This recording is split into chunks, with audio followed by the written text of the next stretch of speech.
Alors je vais vous dire mon témoignage. Il y a 6 mois en arrière,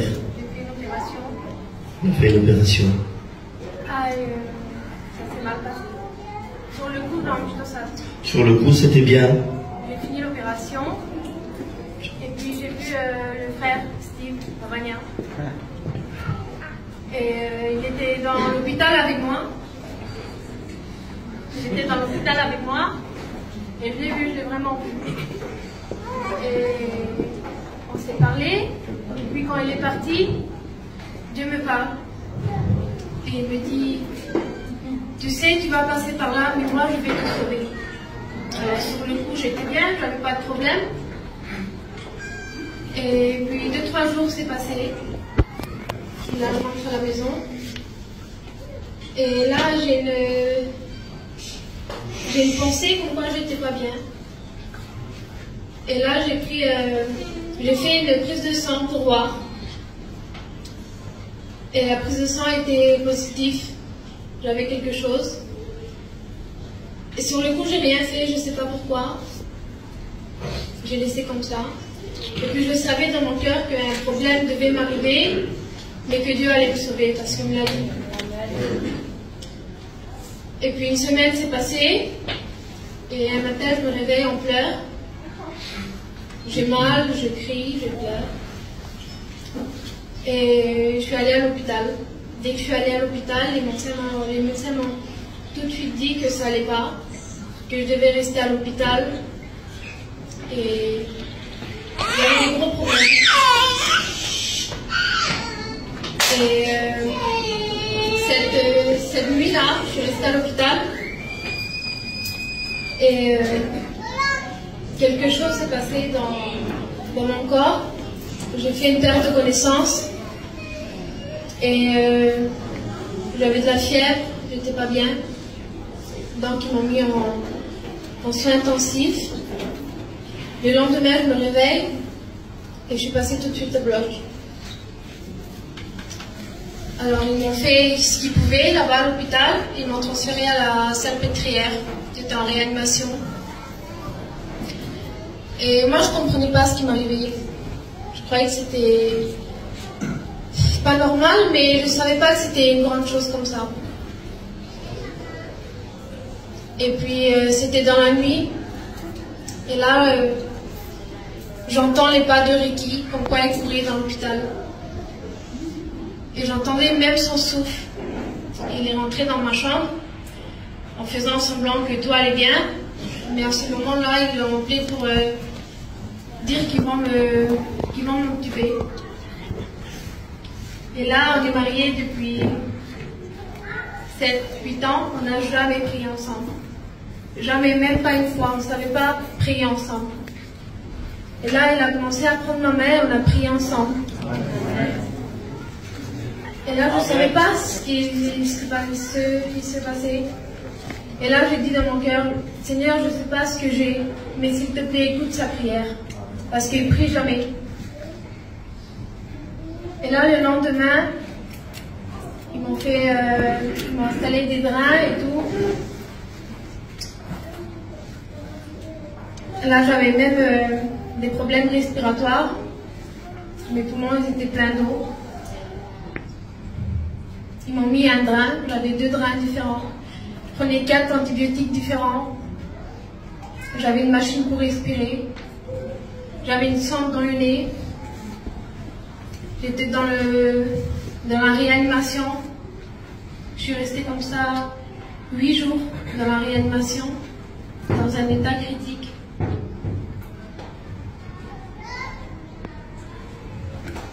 Et là, je commence à me plaindre. Je commence à me plaindre.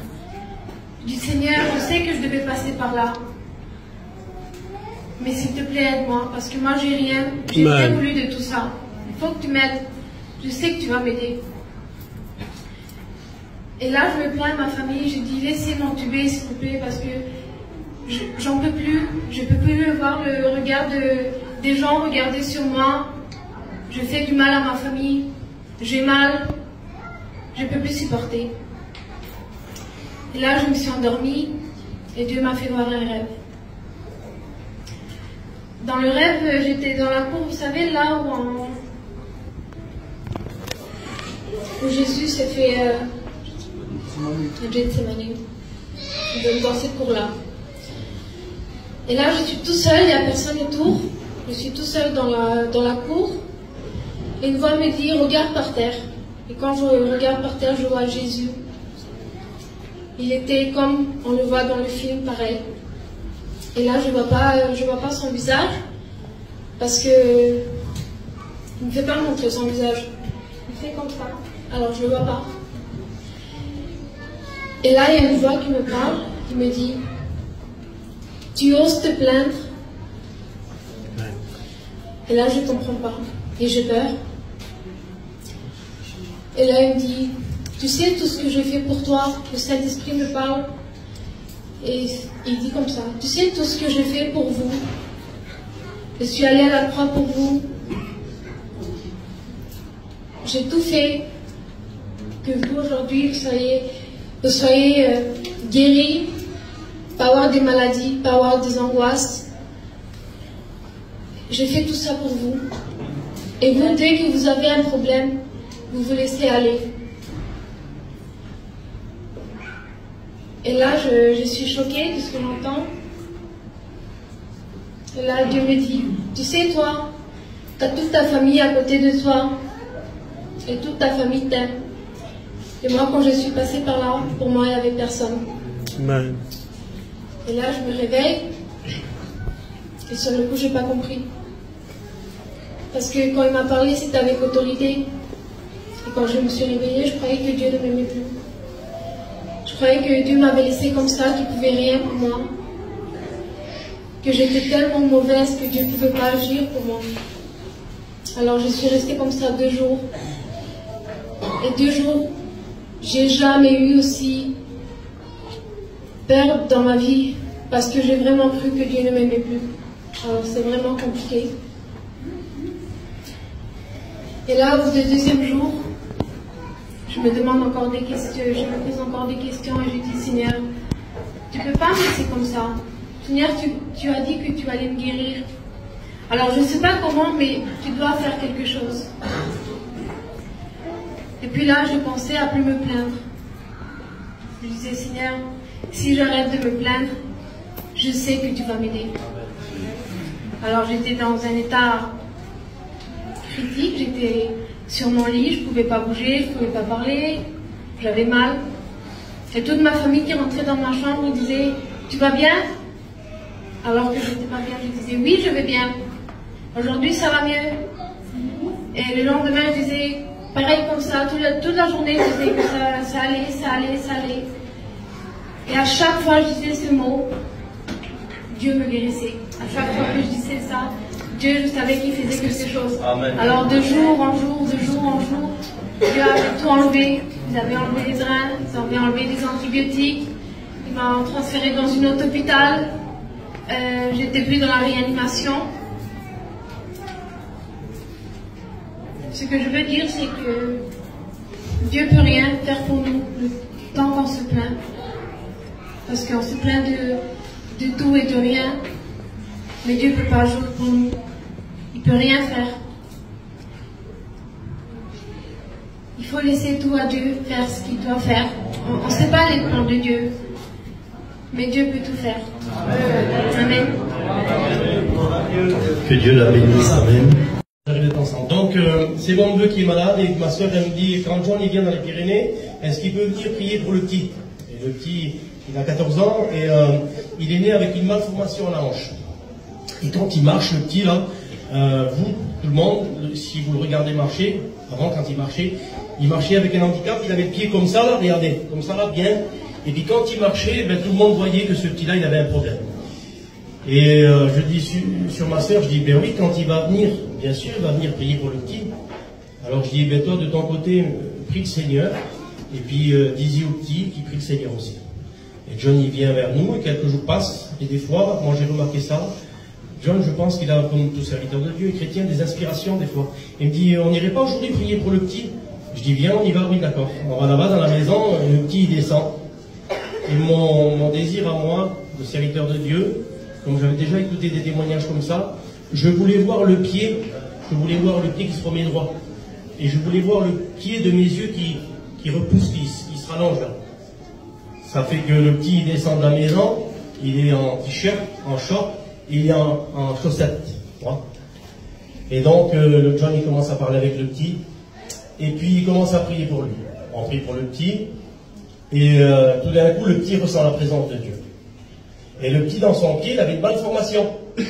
C'est-à-dire qu'il avait comme une grosseur vers le milieu du pied. Et quand il ressent la présence de Dieu, John, je pense qu'il va le faire encore ce soir, parce que c'est le Seigneur qui dirige comme ça, c'est biblique. Il dit sur le petit, ça y est, t'es guéri, au nom de Jésus, t'es guéri. Et quand il dit ça, le petit regarde son pied, et la grosseur qu'il avait dans le pied, Abraham, elle disparaît. Et quand la grosseur qu'il avait dans le pied, elle disparaît, il dit, ça y est, je n'ai plus la grosseur. Et quand il dit ça, le petit, moi je guette fort comme ça, je veux le voir. Et je vois son pied était comme ça, il fait ça, son pied, bam, et puis il se rallonge comme ça. Et je vois le pied qui grandit dans la chaussette. Merci Seigneur. Le petit, il a été guéri. Gloire à Dieu. Merci Seigneur. Si vous le voyez maintenant, il joue au ballon. Il va à La Réunion. C'est un chrétien. Merci Seigneur. Je pensais à ça ces jours-ci. Je pensais que j'allais témoigner peut-être. Et je voulais vous dire ça. Vous savez, le Seigneur, son but premier, et John le dit quand il prêche aussi, c'est biblique bien sûr, Jésus est venu pour nous sauver. Et les guérisons doivent servir pour être sauvés. Et aujourd'hui, ce petit a été guéri. Non seulement il a été guéri, mais le plus important, à cause de la guérison, c'est devenu un chrétien. Merci au Seigneur. Que Dieu vous bénisse ce soir. Vous qui êtes là, Amen. Laissons faire le Seigneur. Miniguana, il avait rendez-vous à l'hôpital Necker. Vous savez qu'avec mon petit, il se fait suivre pour ses oreilles, il est né sourd et puis on l'a su trop tard. Alors il y a un suivi médical, un protocole médical.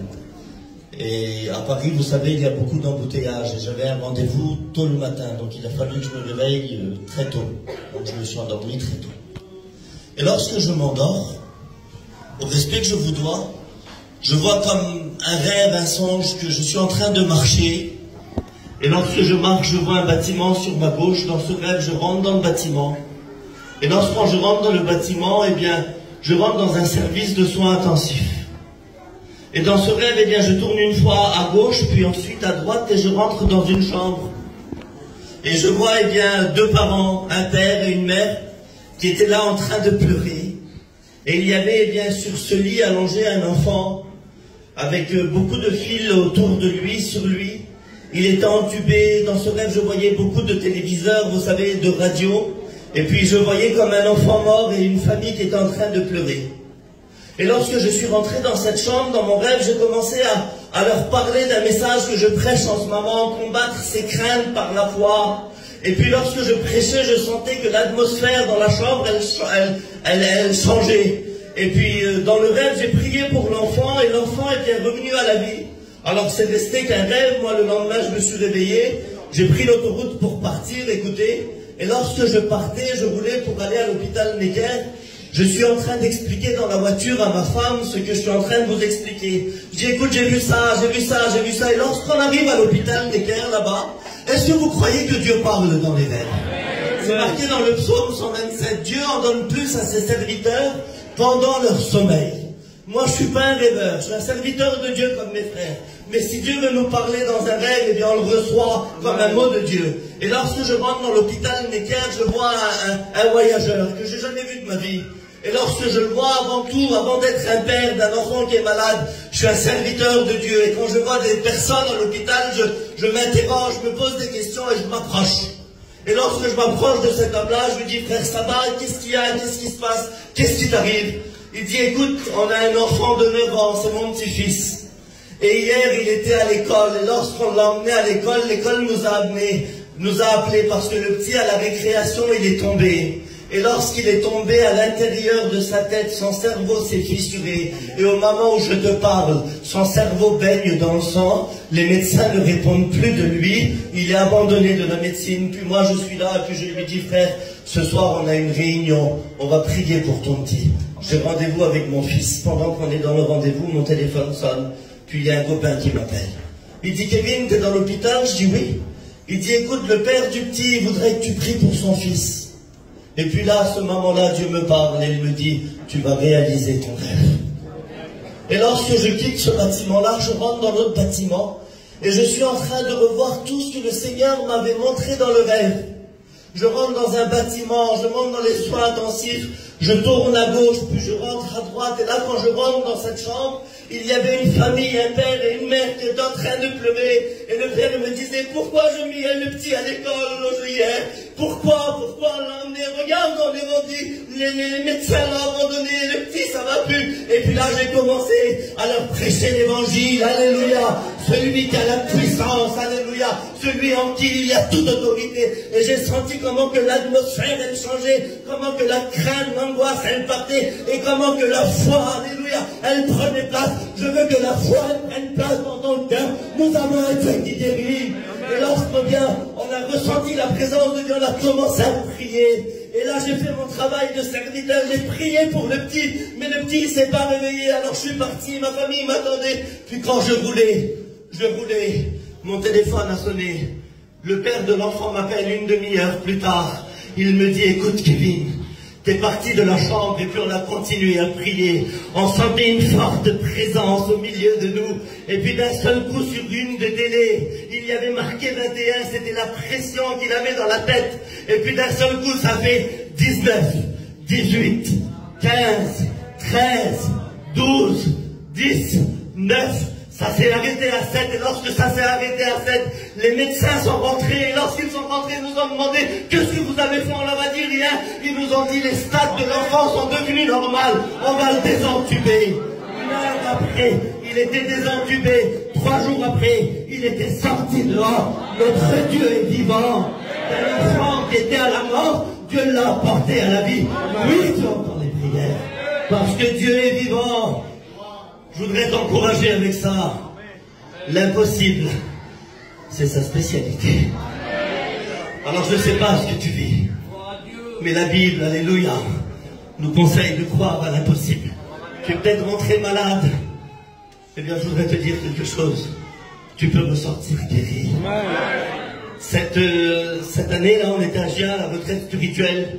Puis on a un copain qui s'appelle Dempsey. Et puis on a su que sa mère est partie en catastrophe à l'hôpital à Paris, à la Salpêtrière. Puis avec Tyson, on était copains, nous Dempsey c'est notre copain. On a abandonné le chapiteau, on a monté dans la voiture, on est arrivé à l'hôpital. Et lorsqu'on allait arriver à l'hôpital, les médecins ont prononcé sur la vie de cette femme. Elle ne va pas passer la nuit. On ne peut pas répondre d'elle. C'est ses derniers moments. Puis c'était légitime qu'une famille pleurait. Mais dans mon cœur, Dieu me disait, je vais la guérir. Puis je vais voir Tyson en cachette. Je dis, Tyson, j'ai écouté la voix de Dieu. Dieu m'a dit qu'il va la guérir. Alors c'était difficile de dire à une famille où le soir même on leur annonce qu'il lui reste quelques heures à vivre que Dieu va la guérir. On est rentré dans la chambre, puis on a vu sur cette femme. Puis on lui a dit, écoute, on va te faire une réunion. On a chanté, on a prié. Puis d'un seul coup, le ciel s'est ouvert. On a senti la puissance de Dieu visiter nos vies. On est tombé à genoux, on a prié pour elle. Cette femme a commencé à s'asseoir sur le lit, à lever ses mains vers le ciel, à prier Dieu. 1 heure après, elle était toujours vivante. 2 jours après, toujours vivante. 6 mois après, toujours vivante. L'impossible, c'est sa spécialité. Notre Dieu est vivant. Et je voudrais que vous écoutiez une expérience. Je voudrais appeler la femme à Ricky. Elle va venir ici, puis elle va nous dire ce que Dieu a fait dans sa vie. Ensuite, on va chanter un cantique ou deux, et on laisse toute la place à la parole de Dieu. Amen et Amen.